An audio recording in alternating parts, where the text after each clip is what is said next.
Pourquoi faut-il ne manquer sous aucun prétexte la 112e édition du Tour de France cette année? Eh bien tout d'abord parce que les organisateurs ont mis les petits plats dans les grands au niveau du parcours. En première semaine, sprinters, punchers et rouleurs seront mis à l'honneur avec notamment un premier chrono décisif dès la 5e étape sur les routes de Caen. La deuxième semaine, quant à elle, présente un parcours copieux dans les Pyrénées avec 3 arrivées au sommet consécutives à Hautacam, à Péragude pour un chrono de 10 km, puis à Luchon-sur-Bagnères. En troisième semaine, 3 nouvelles arrivées au sommet vont se dresser devant les coureurs. Sur les pentes du Mont Ventoux, col de la Losse pour l'étape Rennes et enfin à La Plagne dans les Alpes.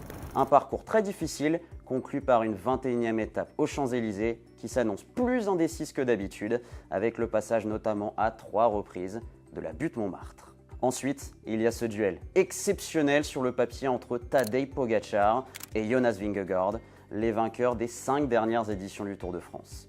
L'année dernière, Pogačar avait repris sa revanche sur Vingegaard. En 2025, c'est aux Danois de tenter de détrôner le Slovène avec une équipe autour de lui, sur le papier très imposante, avec la présence de Simon Yates, vainqueur sur le Giro cette année, de Wout van Aert, de Sepp Kuss, vainqueur de la Vuelta en 2023 ou encore de Matteo Jorgenson.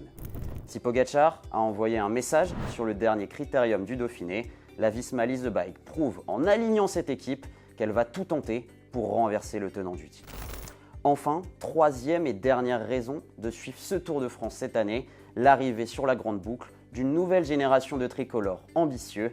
Ils sont 13 jeunes Français de 25 ans ou moins à composer le peloton. Parmi eux, Lenny Martinez, Kevin Vauquelin, Romain Grégoire ou encore Louis Barret seront à surveiller tout particulièrement. Julien Alaphilippe, quant à lui, dispute son premier Tour de France avec la Tudor Pro Cycling Team. La saison passée, Romain Bardet, Kevin Vauquelin ainsi qu'Anthony Turgis avaient permis à la France de décrocher 3 victoires d'étape en espérant que les Bleus fassent aussi bien lors de cette 112e édition du Tour de France.